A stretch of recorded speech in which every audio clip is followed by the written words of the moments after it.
Okay, welcome everyone. I think we're going to get started so we can keep on time. So I'd like to welcome you to our ACSA pivot discussion this evening. It's a beautiful evening where I am, so we really appreciate your taking the time to come out to the pivot discussion. So the topic of tonight's pivot is grounding, approaches to site and landscape in a time of online learning.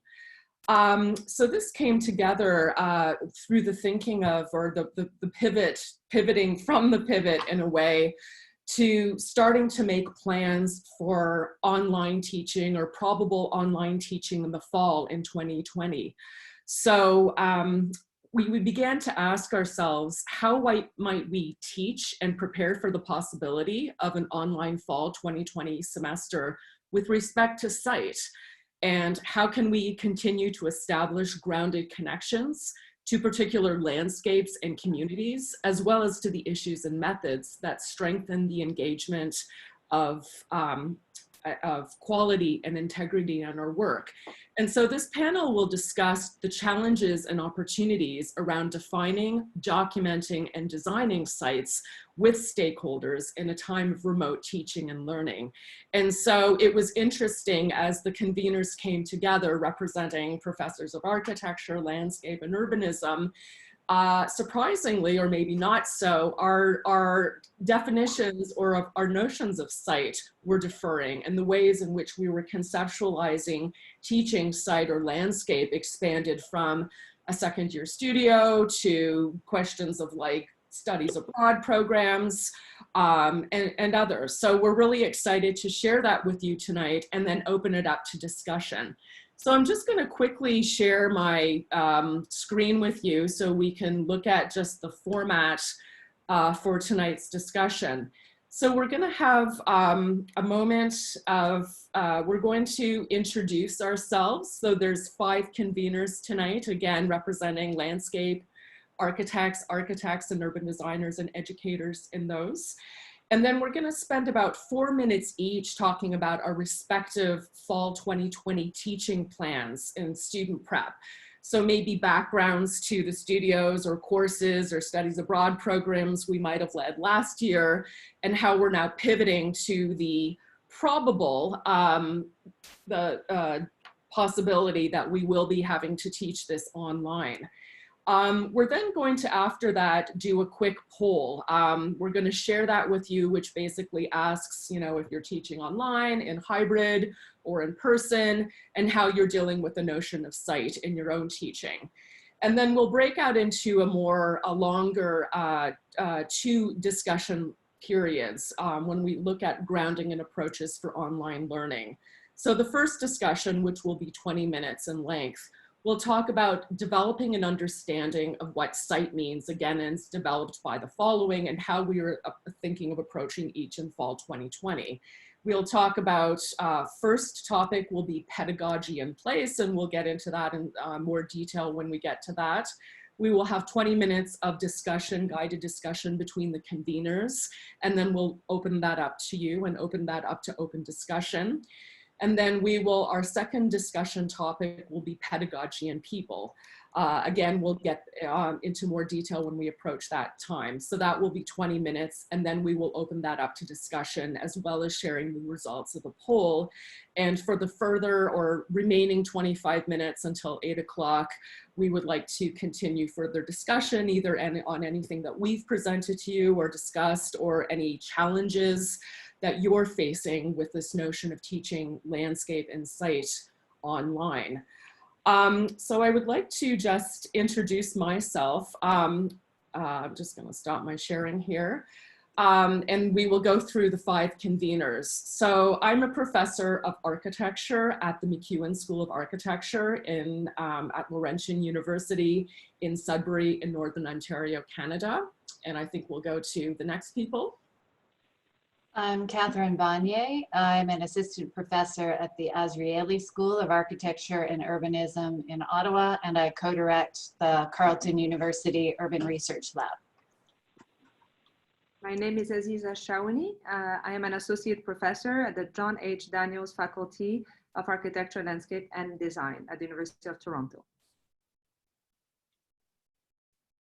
Hi, I am Alpa Nawre. I am an assistant professor in the Department of Landscape Architecture at University of Florida, and I lead my name design practice and its nonprofit arm, Critical Places in India.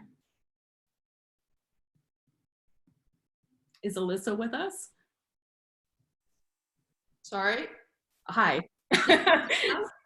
Okay. My name is Alissa North. I'm an associate professor at the University of Toronto, a landscape architecture professor at the University of Toronto, and also co-founding director of North Design Office, Inc., which is a landscape architecture practice in Toronto. Okay, great, thank you. So I'd like to first talk about what I'm planning for the fall semester, and I'm just going to share my screen here. This is an image of our studio that we ran last semester. So I, wait, lost my Zoom.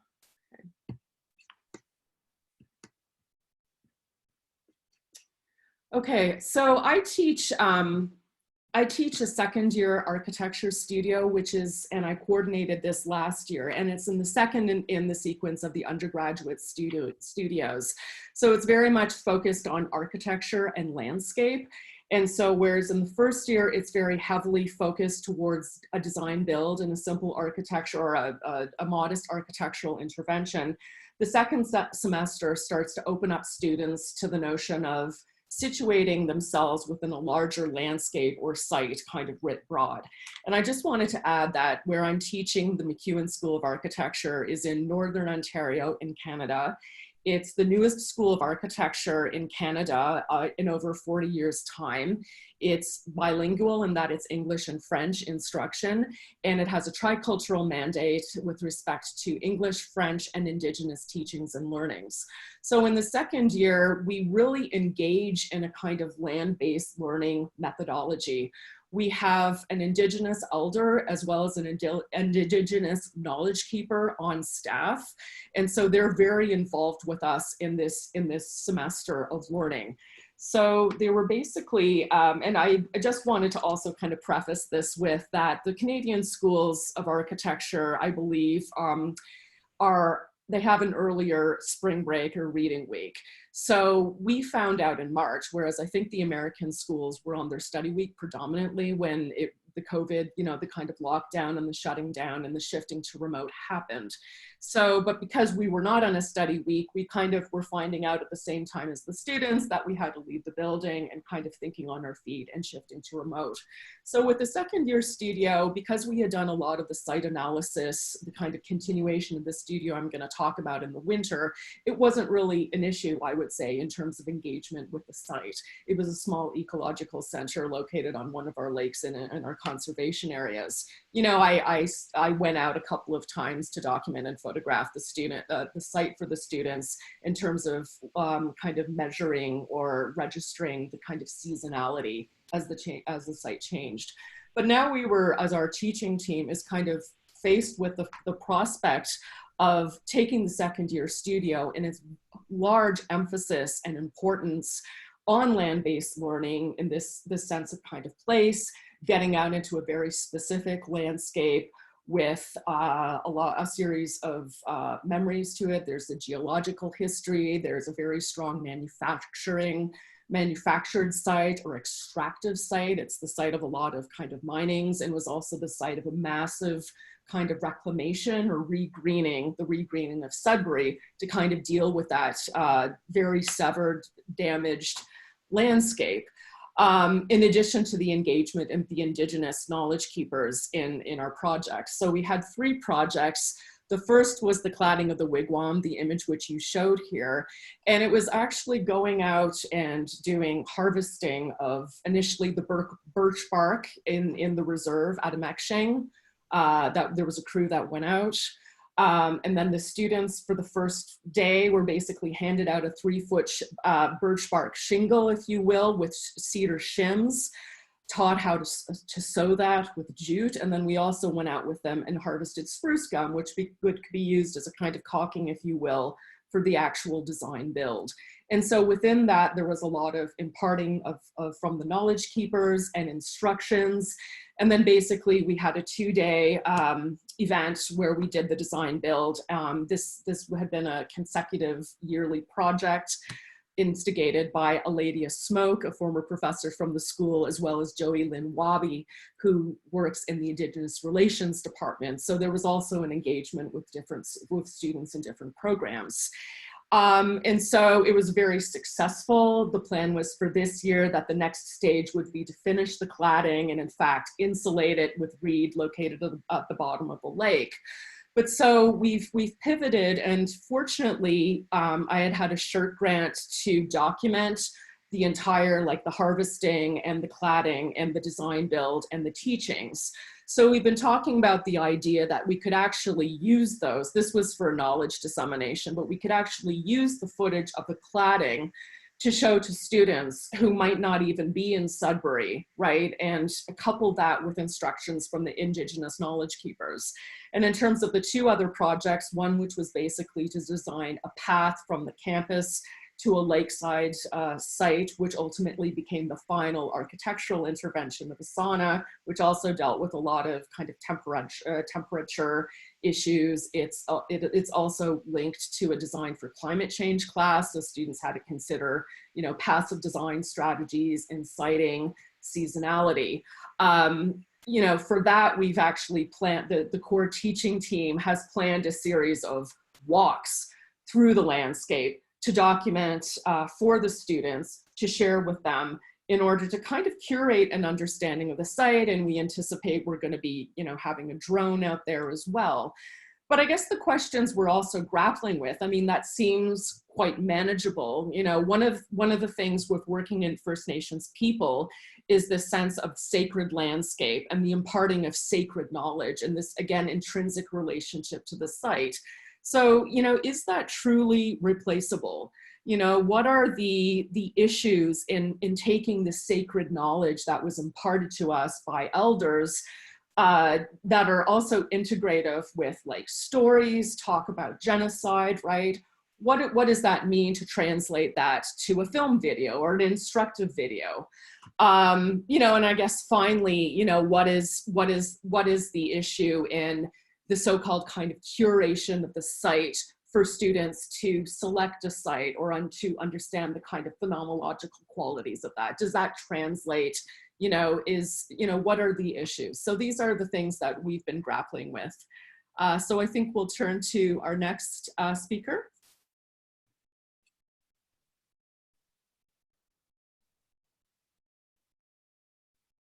I see Alissa.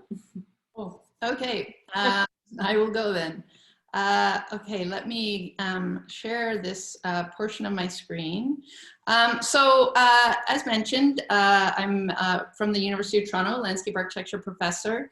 And so my focus has been a lot at the regional scale. And so to understand landscape at the regional scale, obviously you can't see all of it, but you can definitely take dives into the landscape and sort of notice points along the way, or you can go to other landscapes as well and make connections to that. So the two sites I'll quickly cover are ones that I've been doing in the past year and will probably carry forward this year are the Toronto Ravines and also a site that's actually north of where Shannon is, in Temagami. And so here we have students at the Toronto Ravines as well as in Boston, where we went to go look at the works of Olmsted that were definitely translatable to what might be happening in the Toronto Ravines. And so students were doing a lot of regional scale mapping, which just, you know, was a lot of GIS based work, translating into Illustrator. And we did those types of designs and then moved to very site specific. But the students each chose their own sites within the larger ravine system. So I'm seeing some of these ideas as possibly still translatable.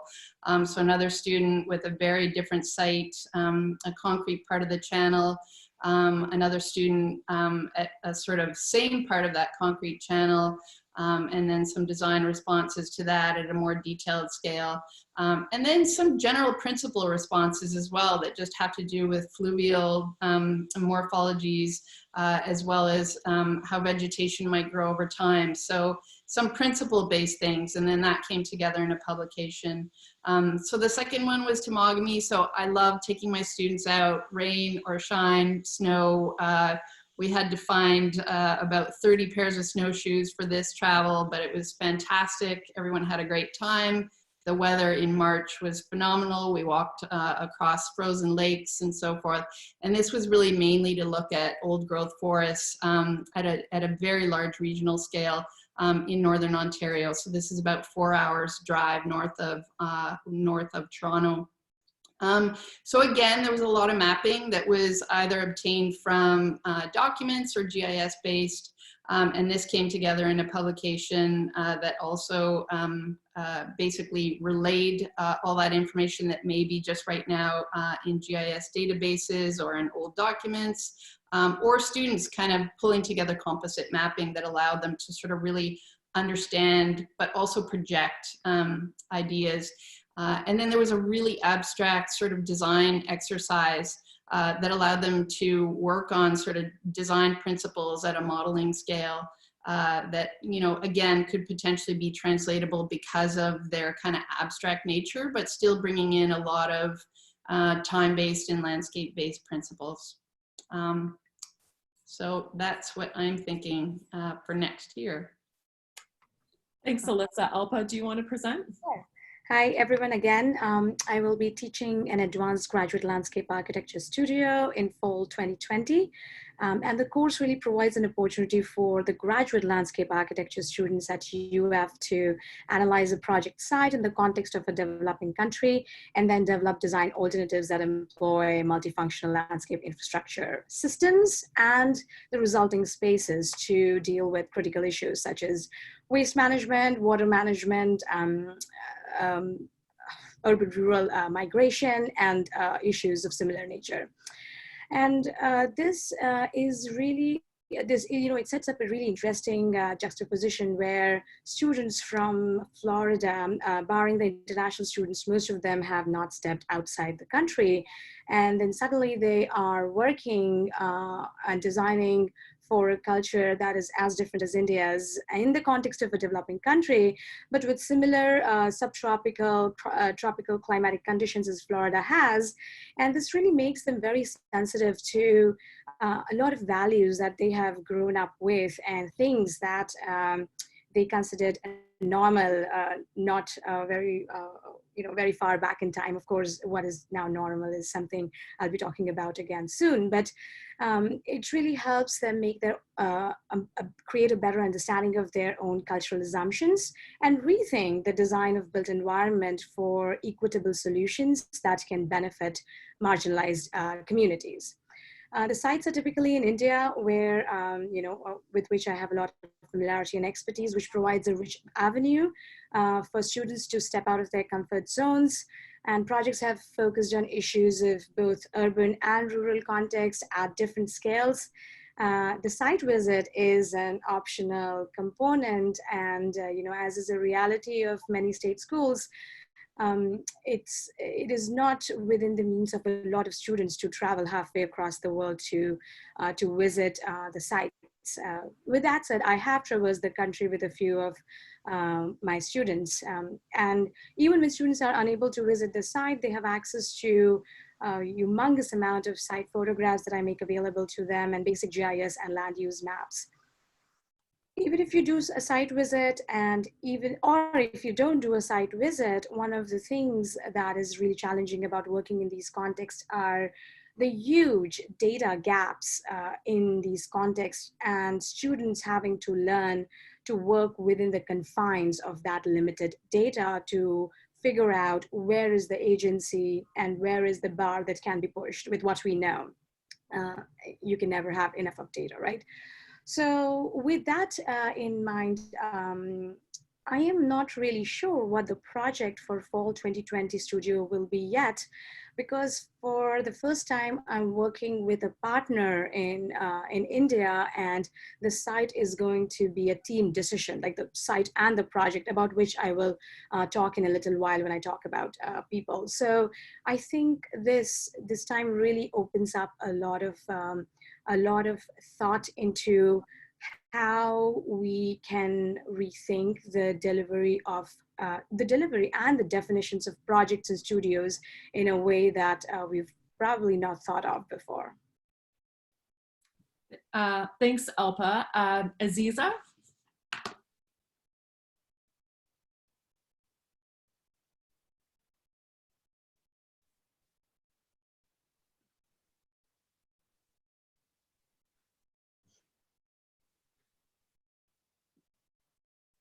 Oh, can you unmute? Unmute? Yeah. Yeah. So I think, can you see the video? Is it playing? Yes. Okay, very good. So I'm sharing with you, like a short video that one of my students did of a trip we barely made, like before the start of COVID that happened at the end of February, that took place in Senegal. So my name is Aziza Chaouni. I teach in the Master of Architecture program at the Daniels faculty. I would usually teach first and second year core courses, and also option research studios and applied research seminars. And the thing that I wanted to state is that, like at the Daniels faculty and the core MArch studios, the site are usually in Toronto, but what I have to mention here is that the engagement with the site per se and its analysis is very minimal, and it's not really a central part of the pedagogy. So I don't see that as being in the future for next year like a challenge. But on the other hand, like the option research studios and the applied research seminars, which I've now been teaching for 12 years at Daniels, well, that makes me feel so old, have actually all taken place in the global south, and mainly in my home country, Morocco. There was just one exception when it took place in Australia. And, like in general, the way that I've set up these courses is that they all engage with actual stakeholders, which would be either NGOs or government bodies, and they would support students on site very often. And the conclusions of the studio would be actually concrete, so they would either lead to bylaws. Or sorry, Aziza, do you want to play? Sorry, it's not playing. Do you want to play? Sorry, the videos. Yeah, great, thanks. Is it playing now? Yes, thank you. Okay, very good. Yeah, so then the, studios would actually, the conclusion of the studios would lead to actual concrete result that would be either bylaws or prototypes. And so these courses would actually take me about 6 months to a year to organize, because it takes time to build a relationship with the stakeholders, to find an actual issue as a team, and then to actually, like what Alpa mentioned, to gather data, because we don't have, not even finding a decent Google aerial image is actually a very, very big issue. So therefore, those courses rely a lot on the site visit, which we're very lucky to have at our school. In general, because I'm able to secure some type of funding to support students, and the trip would last 1 to 2 weeks. And so those trips are actually very, very central, kind of to the pedagogy of the students. And in the first part of the semester, they would actually prepare for the trip. And, very often, if it's Morocco, I give them an introduction to the culture, or I would invite a sociologist if it's in a different country. They would do case study analysis, and most importantly, they would start communication with the partner schools, and then, like with the experts. Sometimes I would take with me my colleagues, such as Alissa North here, who came with me to the deep end of the Moroccan desert. And then when we're there, we're embedded in the site, in the past we've camped and so forth. So, and the students have a very, very strong relationship with the stakeholders, with the tribes that, like would usually live in this very remote site. Very often we're working in very arid places and very rural and arid places. And one of the goals is for the students to obviously gather like a lot of data on one hand, but it's also to do a co-design workshop at the end. So the idea is for them to come up with a proposal together while on site, and after when they return to Toronto, to continue working together. And so one of the key questions here, and that I'm asking, is that if access is going to be very unlikely in the coming year to be able to travel to this place in the global south, that are these courses that are really centered on an encounter with the local inhabitants, with the site, and that rely on a co-design process, how can we actually continue them? So on one hand, I'm very wary of the pitfalls of these studios in general in the global South. Students, some students actually would take the studio to travel purely. So in this case, since there is no travel, we might be able to weed out some students actually, but one of the key problems is actually the very unequal exchange of knowledge between our schools in the North with the global South. So I find myself sometimes feeling that we're exploiting problematics. But on the other side, that being said, and based on my experience, the benefit that stakeholders and students and experts that we worked with get far outweigh the disadvantages. So sorry, maybe I'm taking too much time, but maybe to get to the conclusion is that maybe now, is the time we can take the COVID-19 pandemic as an opportunity to rethink this balance of exchange of knowledge. And one of the ideas I had for next semester is to lead a course from the beginning to end in parallel between us in Canada and a school abroad. The school doesn't need to be an architecture school. Why? Because very often there are none. And so it could be like a farming school or a technological school. And for students to be working together from beginning to end on a similar topic, half of the semester on a site in the global side, South, and on the other half, a site here in Toronto. And that way, I think we will achieve, kind of an exchange. The challenges are language, obviously. The challenges are technology, because access to internet is not, like very easy sometimes. So finding solutions like my colleagues in the University of Johannesburg have found, which is to convince a telecommunication agency to give access for free to one of their websites, might be one possibility to exchange information. So anyways, those are just first thought of how I'm hoping to still keep this studios, global studios, or studios happening in the global site happening, but to completely rethink their approach, but keep their ambition intact. Aziza, I didn't want to interrupt, but your movie was stalled. Is it possible to try to play? I know it's just a minute or so for people. Yeah, just a minute. I think we're good for time. Yeah, that seems to be working. Yeah. I'm not sure why it stopped actually.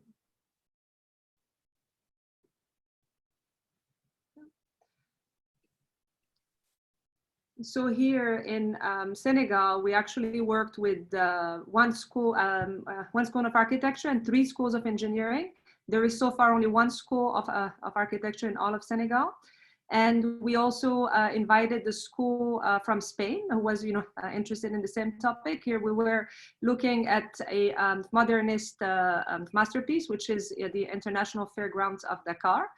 And students actually worked with the students, with local experts, with stakeholders here. The huge problem was language, because it was only local experts could only express themselves in French, so I had to do the translation, or somebody else. So that was a bit, but students just through drawing, using the same language of drawing, managed to communicate, like with each other very nicely. And then kind of there was like a final presentation like at the end, and the managers of the International Fairground of Dakar that was built in 1974 were part of the whole design process. And the interesting part about this workshop, like that we've done in Dakar, was that it mixed undergraduate and graduate student, which is very rare, like at our school. I know that at some other school, this horizontal type of vertical type of studios is common, but that was not, at Daniels is not the case, and students rarely interact. So that was actually very, very positive. So I'm hoping that next year we could actually think of such type of vertical studios at our school. And I'm really sincerely hoping that we can still continue this global studios.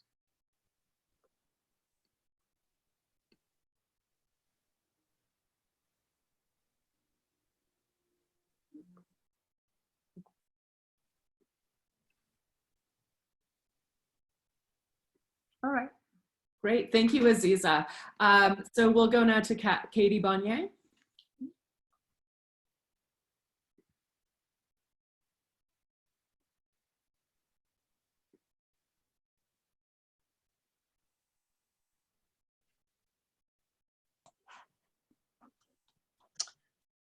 Is my voice okay, Shannon? Sometimes I sound like a robot. Okay. Terrific. Okay. So I would like to start actually with an image of work that we can still do that is no problem. So this is work from a third-year undergrad urbanism studio that I teach. And to me, it's actually reassuring that in terms of data, in terms of satellites, in terms of archives, in terms of local connections, the people we work with in places where we don't go, we do still have that going into the fall. So I'm very reassured that we have that grounding. And I think also the other types of grounds that we can build knowledge of a city upon, things like film or fiction, history, and other materials. But for me, my main concern would actually be about my the graduate architecture studio and studios like this one. This is an introductory first-term studio for our 3-year MArch program. So these students may or may not have architecture background. Some of the work I'll show is from a student whose undergrad degree was neuroscience, actually. And I think the challenge that I'm most concerned about is how do we teach students site practices and embodied practices of understanding spaces and relationships through physically being in, walking, seeing, making notational systems for a site, because these are the sorts of things that will help prompt their imagination to make it easier when they do move to larger scale systems or larger scale data sets. So for this studio, for instance, there's a sort of hybrid study that has to do with perspectival sketches, serial sections drawn by hand, rhino surfaces, GIS topography, and then creating a video in the end through After Effects that gives their site stance. And I do think that the physically being present is part of developing this pedagogy. So even if they may begin, when they draw their serial sections like this one, with a lovely sort of portraiture, we prompt them to return and return again, and to look for questions, textures, relationships, and phenomena that can really push forward a project and that interest them. So for this student, Fiki, for instance, students are often drawn to graffiti and dirty things and trash. We know that, but she found areas on the site that had particular debris that suggested areas of play and openness and hiding, and then moved on to create a sort of multimedia relief where she began to carve away at and create submerged systems, shadow systems. And depending on space available, students can still do this type of work at home. But I do think the basis of actual physical sensation on site is an important starting point. So what I wonder, as I guess not an aside, but a main point, is whether when we're trying to teach something where people are doing large scale transects, we do 2 kilometers of a transect walk, which they draw, and then they cut serial sections through it. Of whether there's a possibility of convening with students as the term begins in fall and actually checking with them whether there are local sites in which they would feel physically safe and they could return often. And then the second question is, are there pedagogical frameworks through which, if they do not feel safe and cannot be outdoors, we can actually teach ways of analyzing patterns and relationships at the scale of a living room, so that you could do, as I said to our group when we were chatting about this, the topography of a couch, or the diagrams of familiar relationships, scents, sounds. Is there an interrogation that we can teach that we really need to ground on to move to those other levels of understanding? So for this last example, this is the neuroscience student. She began interrogating filters around the site. And so if Andrea was drawing a bridge or a gabion wall or something else, she was thinking about thresholds, boundaries, porosities that then became the basis, since this work is all done by about the second week of October, for the architectural design, for programmatic relationships, for massing, for site strategies. And I think that sort of intelligence where the knowledge of the site spills towards the building is a really important skill to build in students. So in this last slide, again, this is the work. We have a fall break, a week off in October, and this would be right before fall break. I think with these foundation studios, it's really important, whether they're urbanism or architecture for us, that there is intensive site study. And I do think that helps students to develop those skills of understanding types of relationships, maybe between their site and the city, but also interdependencies between ground and building, time and material, season and occupation, all sorts of things that you can get in other ways, but I think there's some things that are essential in being present. So I hope as we move towards fall, where most of us will be largely online, that we can find ways and discuss together ways that physical study can still be a part of the work, not only because it probably grounds a lot of design thinking, in my opinion, but also because I think we all need, and especially students need, a bit of a remedy and a counterbalance to some of the disembodied effects of the constant communication through these digital platforms. So that's what I'm thinking. And Shannon, I know you're moving now to a poll. Yes. Yeah. Okay. Thank you so much, everyone. Thanks. I'll stop sharing. Okay, wonderful. So we're going to move momentarily, or right now, to a poll. So I hope, Mike Monte, you're there and we can share our poll. Great. Okay, so we have 6 questions, but actually the first 3 are more to just identify, first, are you teaching 100% online in the fall 2020 semester? And again, if I know that in our condition, it's kind of day by day, you know, things are in flux. Or second, are you teaching hybrid in the fall in 2020, meaning some online or as well as some in person? Or 3, are you teaching 100% in person for the fall 2020 semester? So then we wanted to know, can you teach your lecture or studio course without an actual site visit? Number 5, do you think the development of remote instructional pedagogies and platforms for teaching about site will lead to more online design architecture degrees? And I think we could maybe talk about, or from the audience, if you know of such degrees which exist already. I know that the BAC, someone was saying yesterday evening at the ACSA national meeting, the BAC has been doing these online degrees for a long time. And finally, number 6, do you think remote instruction of site-based studio courses can make architectural education more accessible or popular without compromising quality? So maybe, I think hopefully you can fill that out now. I know it's maybe we'll give you about a minute or so you can do that. And I think that after that, it will actually tabulate the responses. And so after, we're now moving into our 2 main discussion points that we imagined would be 20 minutes long. And then, so what I propose in terms of time, maybe we start off the discussion within the conveners and spark some debate, and then we open it up to everyone to make comments. And I would just say, maybe in the chat room, you could just put up your hand. There's a little function you can put up your hand. And I think all of the conveners will help me monitor the chat room, and we'll ask you, we're really excited to hear your feedback or your ideas, or in fact, what you're grappling with right now or dealing or addressing in your online potential teaching with respect to site and landscape.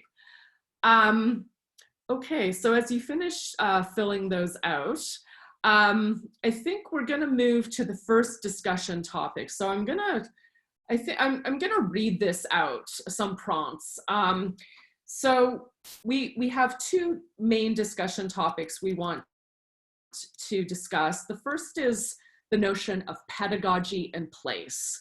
Okay, so, and then the second is pedagogy and people. So very broadly, if we define pedagogy as, you know, how we, and I think all of the conveners have touched upon this in their questions and their teachings, how do we teach site, and what do we teach about site? So is the goal to teach about a landscape, teach about the design process, or teach about design frameworks? And could or should we break these depending on where students are?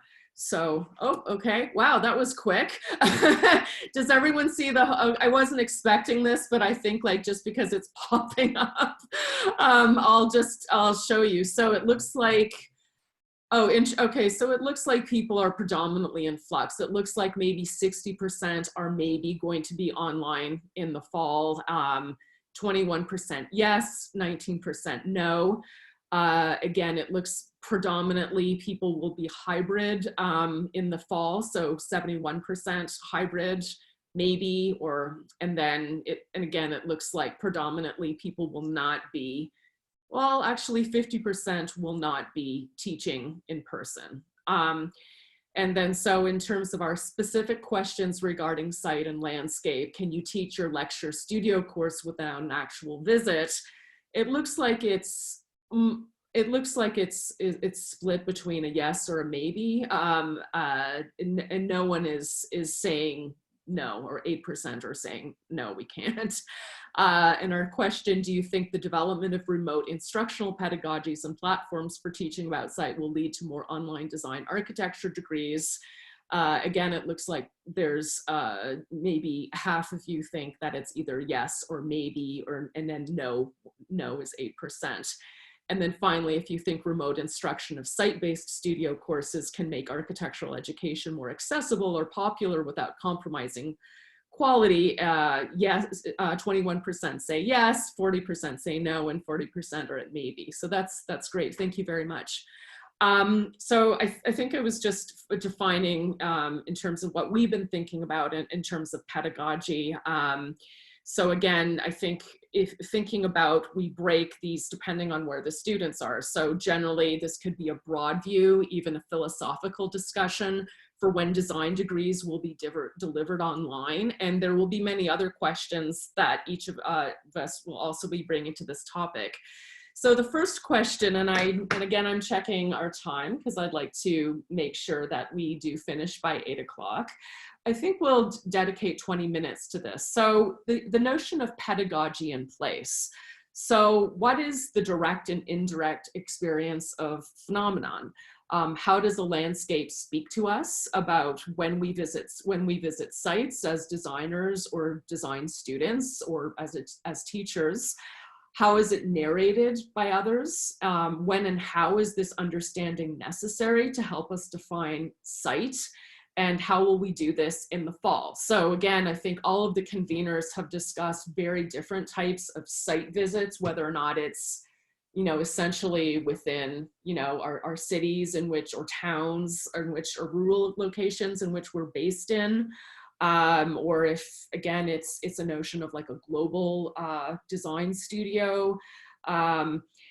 You know, how do we do this, and how do we begin to understand our sites through documentation?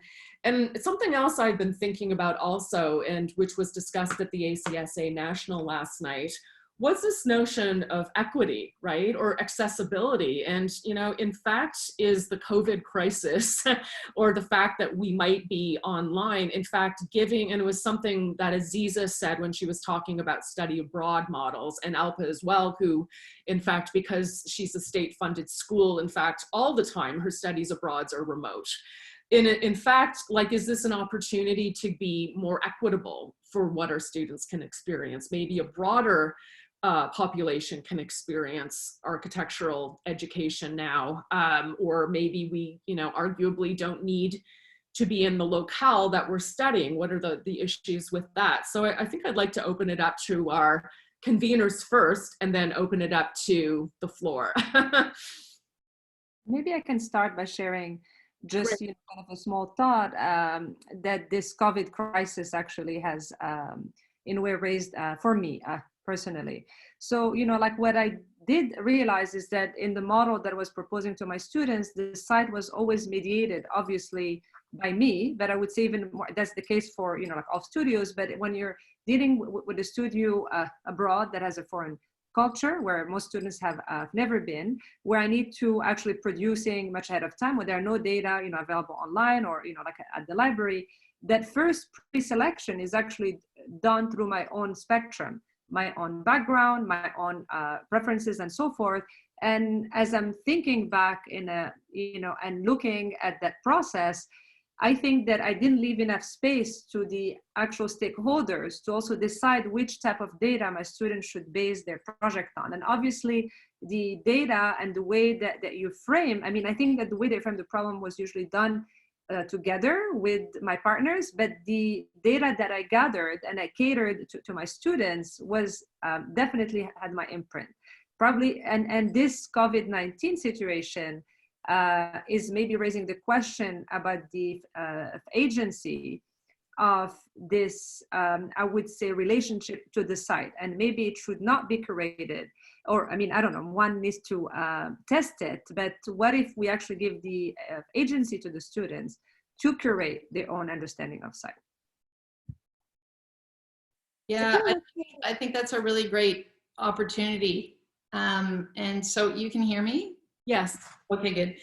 Yeah, I think also that's a really great opportunity in this situation, is that we often do, we sort of take the students to site and we package it, and we give the site to the students through our lens. And so I was sort of having similar thoughts. My sites are, based in Ontario and mostly in Toronto.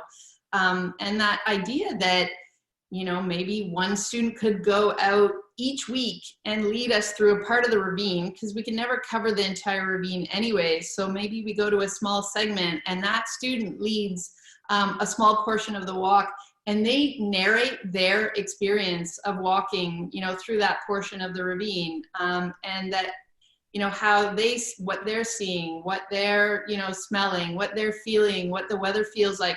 And it's their sort of stream of consciousness as they're walking, so that next time I go for a walk, I'll think like, oh, that's really interesting that, someone else was more looking at the canopy of the trees, whereas I tend to look on what's on the ground plane, and maybe it'll remind me to look up and I'll start seeing landscape in a very different way.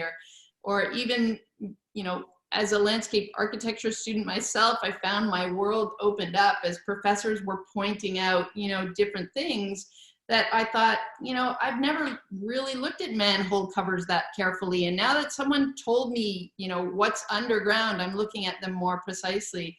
And so I think that opportunity to be individual but sharing could actually, really open our eyes and students' eyes a lot more to site. It doesn't answer the question of students that'll be unable to do that, but perhaps there can be another type of sharing, the students that are able, share with other students, or I go out and lead some of the walks. And I think Alpa, you were speaking, yeah? Go ahead. Sorry, Alpa, you're next. So thanks, Aziza, Alissa, thank you. And Katie also for, mentioning earlier about the need to be on a site. And I have a confession here. I'm actually embracing the fact that there won't be an expectation from students of a site visit in fall 2020. And that's not to say because the 30-hour journey to India's hinterland and back in a week reminds me of my growing age. I actually love to traverse the landscapes and build a phenomenal awareness of the landscape. But it's really because for the studios that I run, as I was saying, the problematization of a site, which I think has to come from the students, not only just the data sets, but also how that site is perceived in the larger whole, and the understanding of these larger issues at hand is far, far more important, I think, than its direct experience. So for example, I think it's far more important for students to understand the various issues surrounding the socio-cultural landscapes of open defecation than to actually, see the act, right? So I think the site can really be that catalyst for investigating the potential and limits of design agency in the face of these problems that resist a single solution, or the great architectural masterwork, so to speak. And as a landscape architect, I'm allowed to make that comment. But I think it can really be a fountainhead of a problem definition that students craft. So pre-COVID, I have tried to take students, as I was saying, to the sites And I have felt empathetic to limitations that come with being in state universities, as I said, or, having to go in places that are inaccessible. But with these restrictions, I actually feel liberated and realize that for at least for the students that I have in the advanced studios, the site visit is neither necessary nor practical.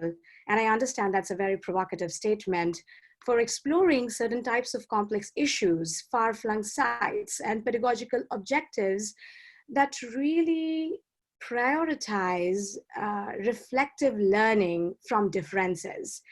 In fact, there's actually a dependence on the need for a site visit that students learn in beginning studios, as they must, as a basic design skill, as Katie was saying, that I think we can move beyond in advanced studios in order to understand, to address the far more complex issues.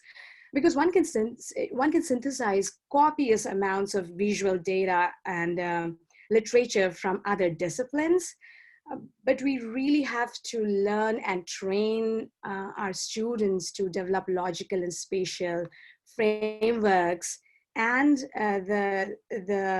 the nuances of how those frameworks are applied on a site, and then which allows it to operate in negotiable terrains, basically.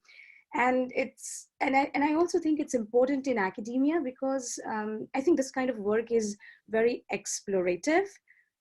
And because of that, it's highly unlikely to be undertaken in practice, which is more subject to the whims of a paying client or the market. And I think we can really rise to this challenge of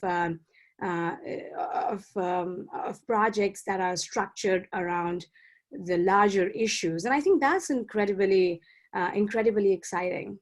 Mm-hmm. I think if I may jump on Alpa just quickly, because I think I do agree with the liberating part. Like I shared with you in a talk, I was in a review with a friend of mine in Sharjah who cannot go to Morocco with the students because they all need visas. So this situation of us not traveling, is a luxury. You can see it in state schools, like we can see it in the rest of the world, where people have to do studios in sites that they would never see. But however, what I can tell you, my issue with let's say, studios in the global north doing, let's say, or taking a site in the global south as a studio site, as much as it is liberating, it has the danger to, in a way, instigate an approach where a consultant or a designer from the global north would feel justified to, in a way, design from far away, not understand really much the culture and so forth. This is one thing. Another thing, your student, I'm sure if he smells or uses an open latrine, believe me, all their life, they would remember it. It would be a shock, believe me. I agree. Go ahead. I think I think you raise very interesting points. We can come back to it. I want to make sure everyone, I think especially Katie and Shannon, get an opportunity to talk. Well, I think this is great because it's probably kicking us out towards involving other people, because I think what all of the comments are bringing up are the questions about pedagogy in particular moments. So for me, for instance, showing the third-year urbanism studio, those students go through the first year with architecture students. So they have very intensive studio backgrounds. They understand texture relationships, moving from a detail to a building, to a site, to a city. So when they get to a third year, it's fine for us in a way to begin with abstract data sets. As a large scale study, they're doing master planning, probably 50 to 100 acre site.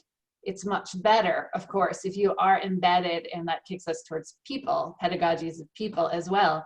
If you have non-exploitative relationships with people in those places, so that you're staring at a GIS map, but that those income blocks actually relate to something very real, and particularly that there are not just academics, but community groups and others that you are grounding in.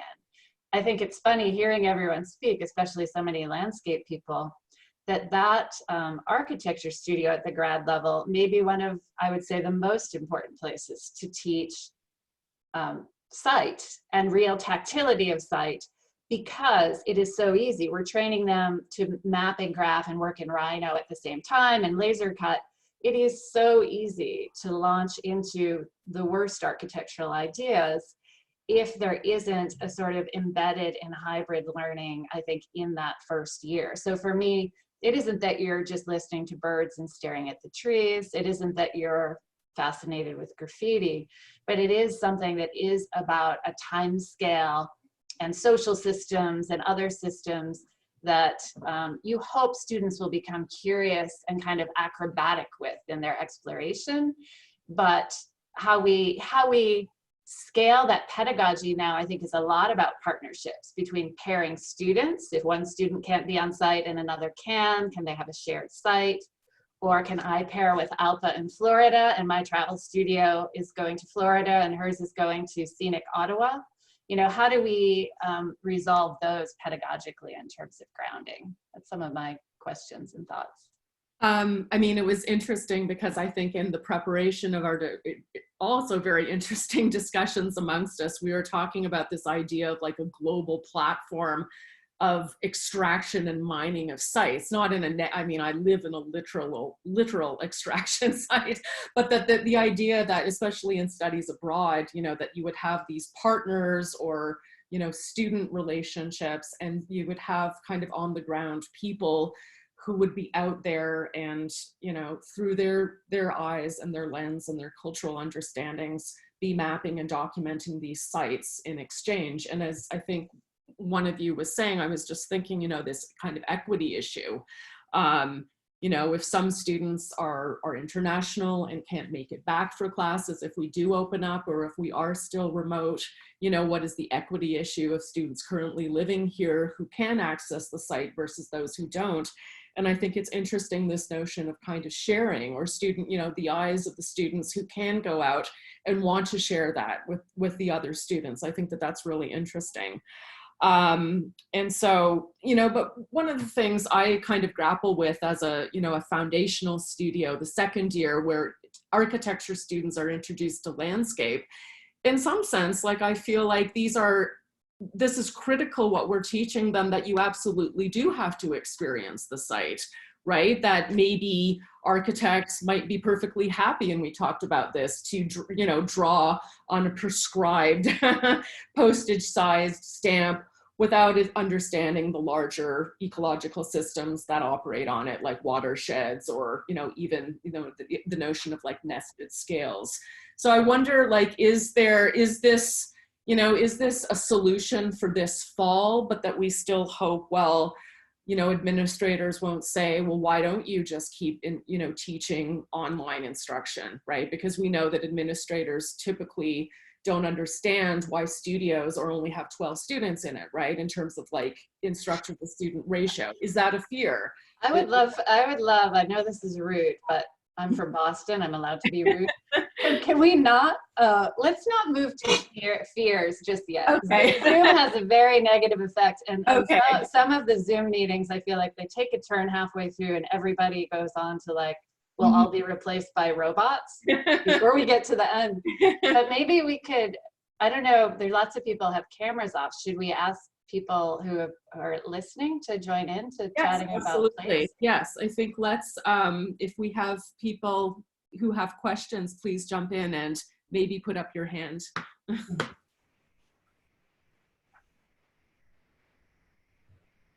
That worked, I guess. Thank you, great. We still Okay. Hi. I'm Mark Blizzard. I teach throughout the curriculum at UTSA. Currently, I'm going to be teaching a hybrid studio this fall, which covers the MArch3 transfer students, their very first studio, with second year undergraduates. And yes, we do focus on site and landscape. And I tell you, once again, I'm taking copious notes. And once again, an architect is learning so much from you landscape people, as I think the quotes came up early. And I have one thought which connects back to Günter Wolf. And that also connects to my my brother, who's a geologist. He's an educator. and he teaches online. He has been for 20 years. And so he's a little bit of an expert. But what he would do is he would send his students out into their locale. And obviously that locale changes based on opportunity, doesn't it?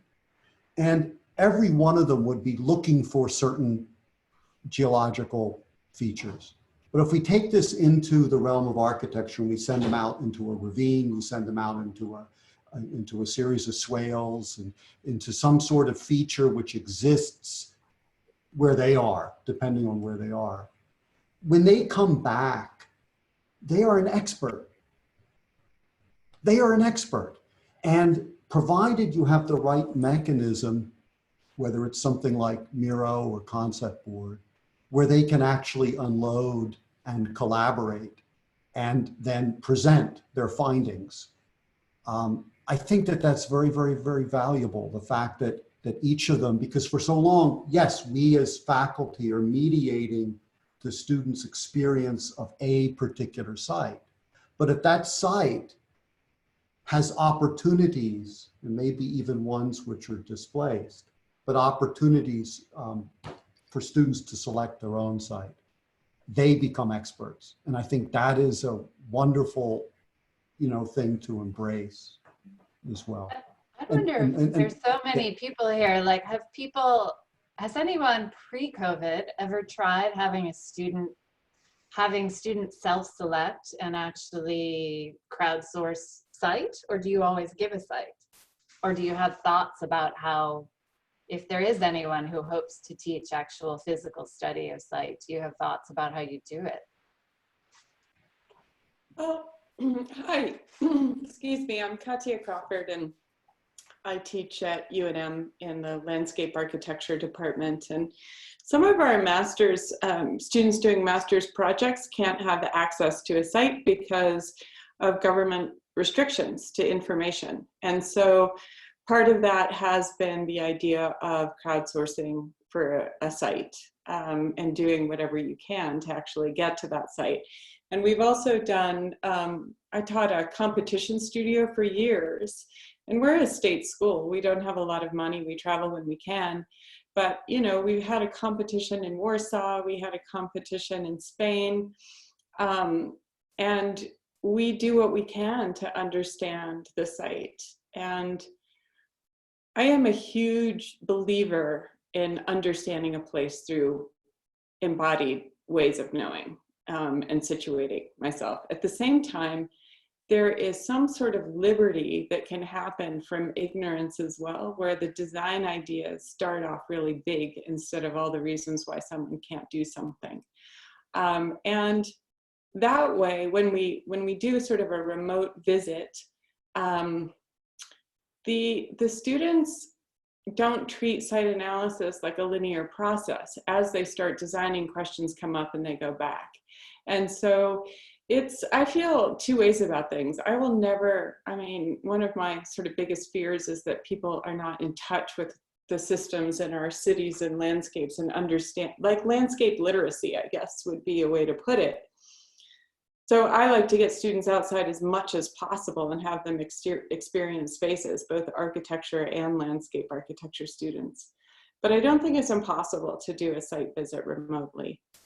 What I think is hard is the idea of, I'm new at this, but the idea of collaboration and sort of human connection.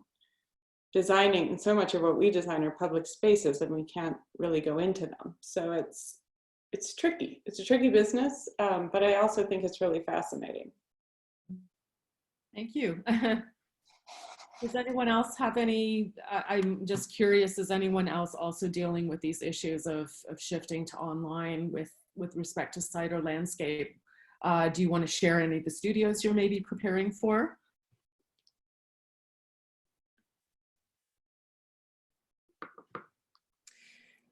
Hi, this is Laura Battaglia. I teach at Hampton University. And I actually have a question, and I think it was Catherine that brought this up, and it was something that really fascinated me about teaching about landscape by using living room as a kind of analogy, and talking about the literacy of landscape and just understanding the space around you. Could you explain a little bit more about that? Because I think that's really fascinating, and it potentially teaches students that they can see landscape in everything, in every kind of environment. Mm-hmm. I will say a few things, and then I'll get the landscape architects to speak, because I'm unfortunately an MArch and I'm an ARC, not a landscape architect. But what I was talking about in terms of, are there pedagogies whereby there are certain ways of drawing and noticing and thinking that you would teach in a living room?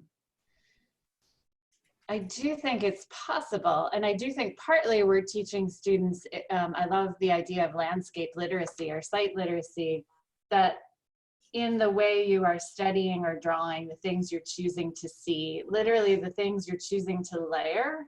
Let's say I were to draw my living room, and I was joking with our panel about, like, if I did a scent map of areas where my dog likes to sleep versus other areas, that would be a pretty intense point cloud or something, you know what I mean? And if I layered that over textures of fabrics or temperatures or where the sun moves, I would have a site map. My dog likes the sun. We would actually have a sun path map and a texture map and a scent map.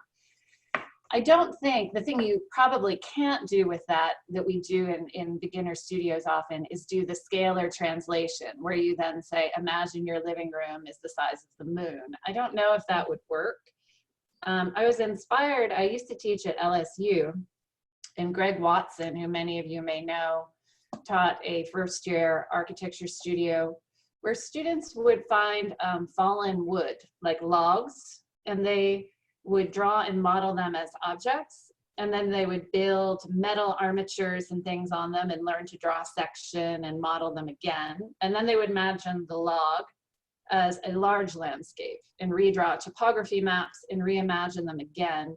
And so that was an object-based site study, which I think got at some aspects that aren't about walking the scale of a 2-kilometer transect. But I do think there are many ways that mental tool about noticing and drawing and translating. Obviously, people probably, I don't teach first-year design, but I know that panel already happened. So there are probably a lot of ways people already do that with students that are sort of landscape ways of seeing, even if there's a big imaginative jump that happens, if that makes sense. That's what I was thinking about. Yes, thank you. Mm-hmm. Okay, thank you so much. And there's actually really wonderful, very poetic comments happening in the chats room. So I hope, Mike, that we can also record and capture those as well. So I just wanted to shift to our final discussion question, as we do have 20 minutes left. And maybe we can even, after this, circle around to kind of general or overarching questions people had about the entire discussion this evening. So our second point is pedagogy and people. So this is the notion of kind of community engagement, or with stakeholders who care what happens to a landscape. And so what does the landscape mean to these people who will be affected by whatever happens on, to, or by it? And what is our role in these dialogues that help us define site and to develop site designs? So what will we do about engaging with communities, or stakeholders, or quote, clients in the coming fall? So again, community engagement, how do we understand and document the site and design it? I imagine, how will we fold those community engagers into discussions with our students? Do any of our conveners want to jump in? Sure. So as I was saying earlier, that the studios that I typically run focus on critical issues like waste and water management, and these things disproportionately affect those who live in crushing poverty. So one of the most important aspects of the design courses that I teach is also challenging, is an exploration of one's privileged identity as an American student, and the understanding of Western or Eurocentric perspectives that prioritize, the act of discovering, conquering, mapping a landscape, mapping the land, or, a learning while serving, who position. And I think sometimes in academia, we focus so much on student learning objectives, and we try to make the courses so rich that if we're not careful, we can easily run into the danger of encouraging academic colonial studio practices. And I think this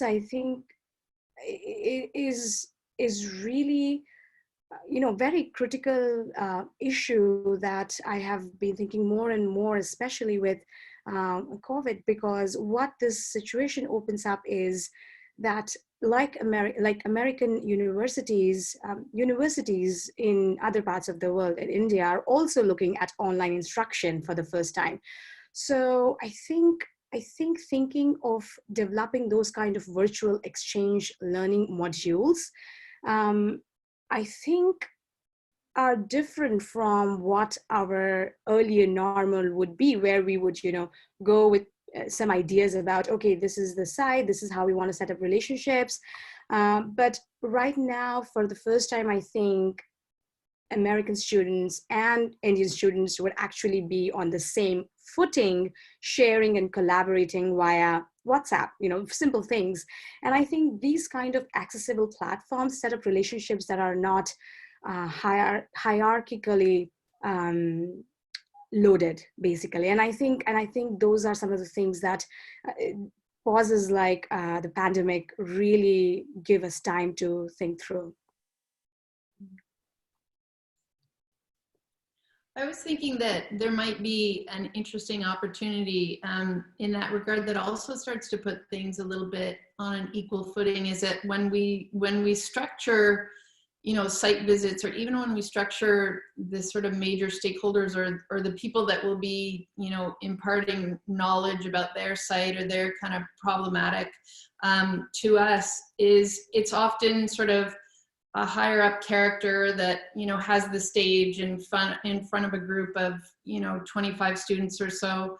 And it's often a very one-way dialogue, whereas this might be an opportunity now where, because people don't have to travel, because we don't have to set up a forum where everyone's sitting together, that students could be almost paired one-on-one with various stakeholders, and then come back to the table and have group discussions about what they learned from that particular person. And then the student will also have the opportunity, because it's not someone just sort of presenting information and answering a few questions, but there can probably be a lot more back and forth during the design process to say, can I grab another 10 minutes of your time and just, ask you a few more questions, because now I've gotten further in my design, some questions have come up and I want to have a really quick discussion with you, and can you share some of that knowledge? So I think in that way that there's a lot of fascinating opportunities where the idea of a partner or a stakeholder in the site actually makes it really fascinating and much more dynamic.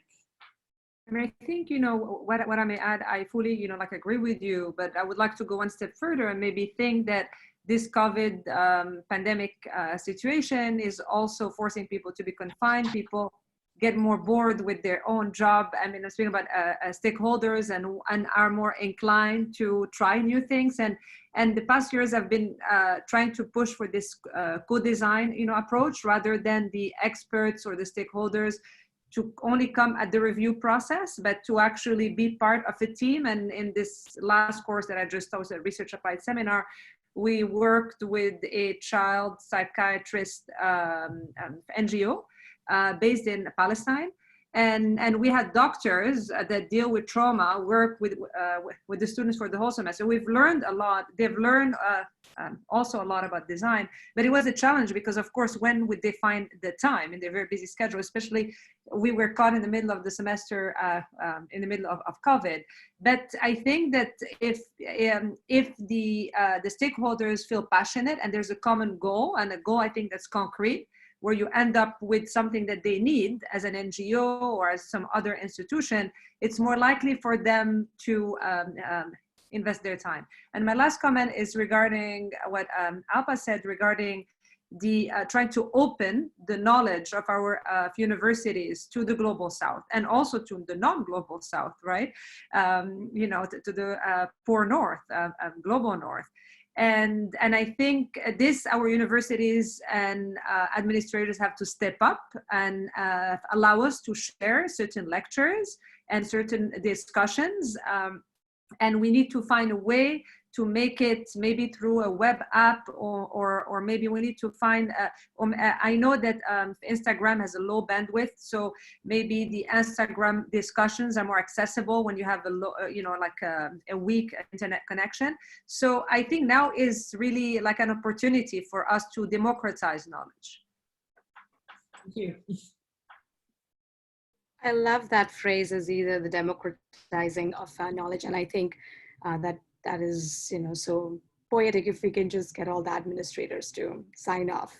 Well, you know, I put an ad for an initiative that we started. We were able to make it, it's a lecture series, but only one, I mean, it's a course in the University of Johannesburg.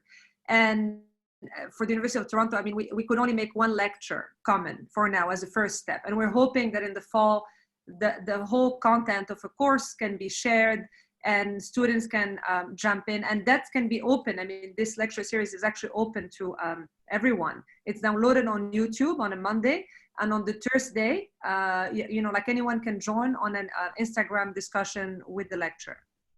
You know, I think what is really interesting about this whole, a whole different kind of dependence on technology at this time is that while in one hand, maybe for the first time, those in, you know, very expensive private universities and those in, like, you know, state universities with smaller budgets are probably getting the same kind of online education. At the same time, while that, like, you know, in that way, technology has equalized things in a way, forcing all of us to deliver that better. In other ways, it would be impossible to engage with communities in, let's say, rural India, because the technology is non-existent, and it just exacerbates the whole idea of even entering communities and working alongside them, empowering them, because that is no longer there at all. Just on the issue of new technologies, and then I think we might open it up or ask our Zoom viewers if they have anything they want to add. Actually, right before COVID, I attended the Esri GIS Canada conference, and there was a whole day on Indigenous mapping. So it was really interesting. They were teaching K through 12 Indigenous teachers what was called, I think, story mapping. And so it was like these very dynamic maps that you could, if you located a kind of point, it would kind of pull out a sequence like of images or, you know, kind of memories or personal narratives of the site. And so I'm just thinking, again, thinking about the fall, when we will be working with our Indigenous communities who are currently on, you know, lockdown, protecting their reserves, where obviously like the land-based learning or harvesting is not possible, that maybe in fact these are ways to work with them with these, you know, kind of technologies in terms of alternative methods of mapping, which again, as Aziza says, can democratize learning or knowledge. Sorry, Catherine, did you want to jump in before we turn it? We're at. No, I'm very interested to see just as this moves forward, how we navigate the exchange economy of democratization of knowledge. Like, you know, so many people I know do not have the great lives of teaching architecture and landscape that we do. And I wonder, when we are connecting with people remotely, as we will be, like, what are the services we can barter? Like, can we be honest and barter with each other, where someone says, listen, I know you're not building anything for me. You're not coming here. We're working with you, we're collaborating, and maybe you're helping eventually. But guess what? Like, do you want to have some of your students tutor a whole bunch of 12-year-olds? Because like those sorts of exchanges, it's not pedagogy, but I do think the way these exchanges are already working, the bandwidth in terms of time and internet that we all have and students have is very full. There's no shortage of information. And as we make demands and make exchanges, I think it will be important that we're taking labor away from people who are helping us, that we're giving them freedom from Zoom, that we're giving them freedom from childcare or something, that we're donating in some way, even if it's not architectural. So I'll be interested in how we work things out in a new hierarchy and a new balance of exchange. Okay, wonderful. So we have 8 minutes left, but it's been a wonderful discussion with everyone. Did someone wish to jump in on anything that we've talked about in this discussion period, or anything at large, or again share with us what you're planning for the fall? This is Mark again. I'm continuing to be inspired by all of your comments and approaches. And I can't help but think that very often when I've taken students out to measure a site, I take them out with very crude instruments, young foundation students, to measure a site. They come back with a lot of physical information. They come back with a lot of descriptions, and in their document that they produce is evidence of that. But what they don't come back with is they don't come back with the stories. You know, the stories that you spoke about in the very beginning, which are supplied by the indigenous voices. Well, these stories are embedded in all of our landscapes. It doesn't take a Keith Basso to ferret them out. I mean, I think that ultimately, because my students will not necessarily have this opportunity to physically engage the site, doesn't mean that I can't use it as a different sort of opportunity for them to begin to uncover the stories that are present. And they're equally present within, we don't have to look at a displaced people or an underprivileged people or an indigenous people to find the stories embedded in the site. We can probably look in our own living room. I love that. That's my big takeaway. So thank you. I really like that, Mark. I think this idea of looking, in our own backyard, in our own landscape. So I think just a very quick comment about, when we talk about let's say the landscape of open defecation, it is not necessarily to experience a landscape that is, halfway, as I said, across the world, but it is to really get students to think of why is it normal to cut down 27,000 trees per day to make toilet paper rather than wash, right?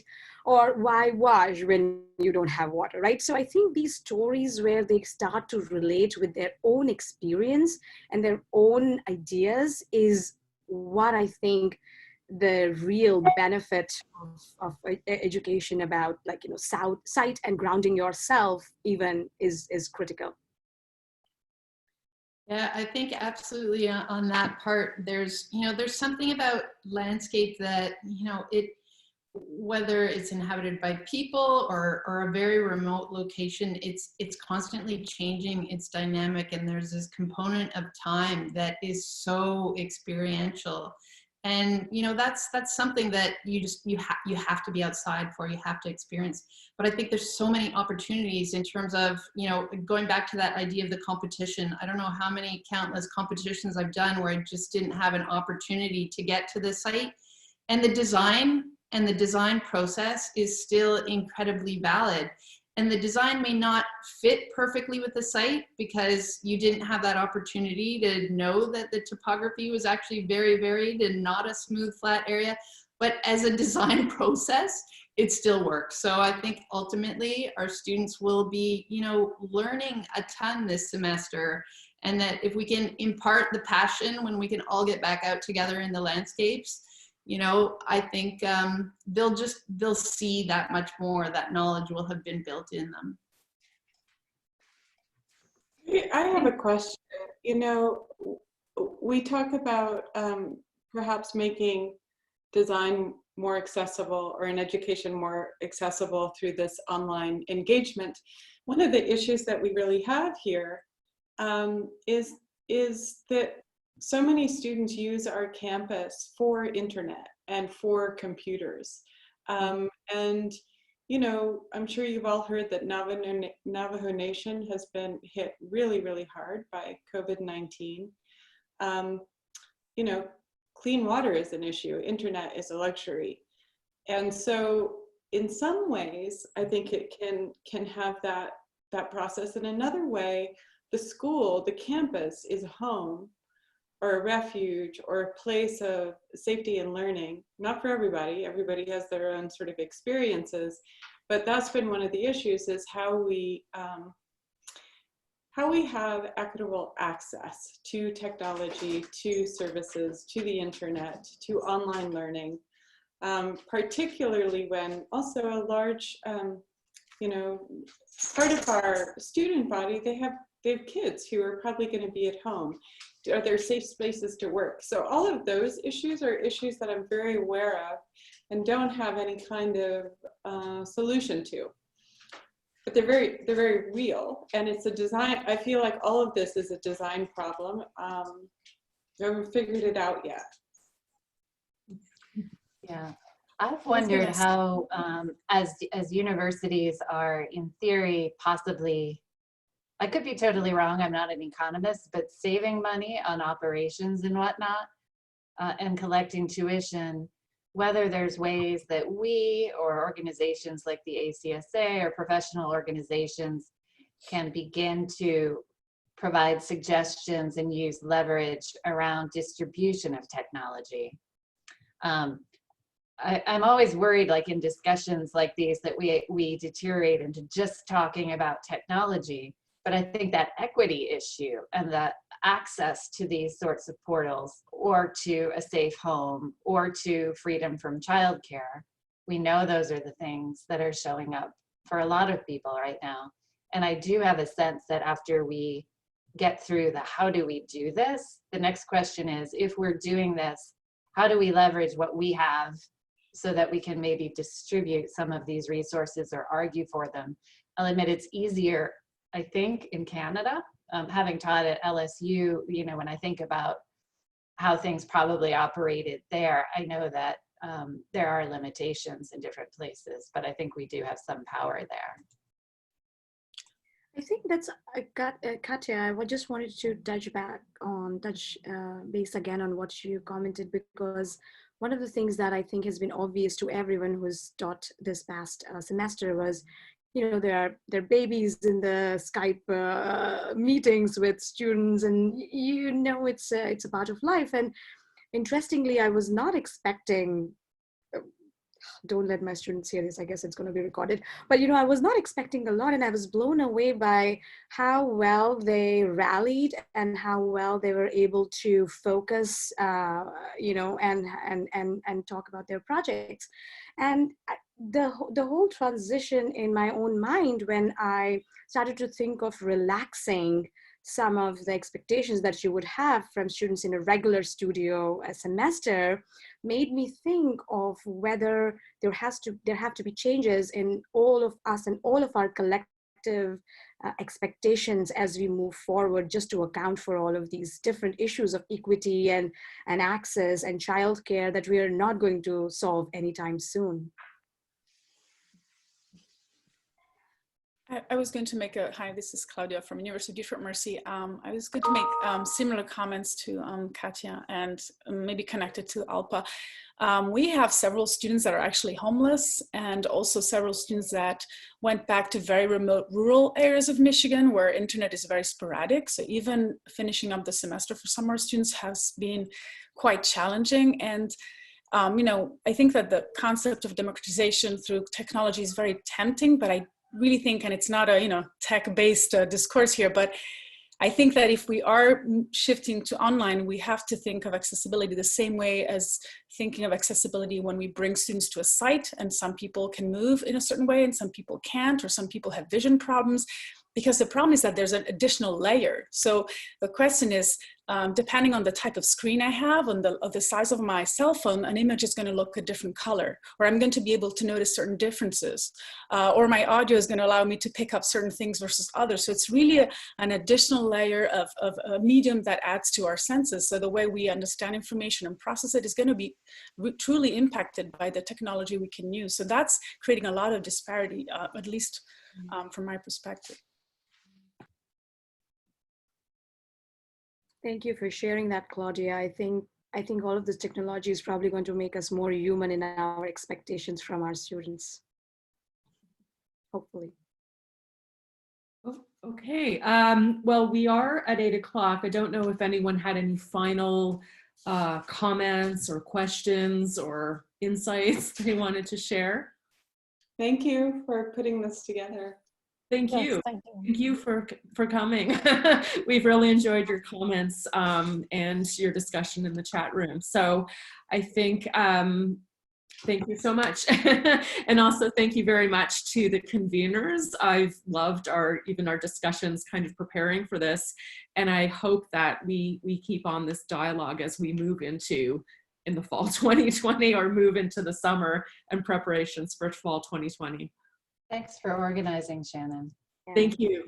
Thank you. You guys were wonderful. And all the comments. Everyone. Thank you. That's for everyone for the fall.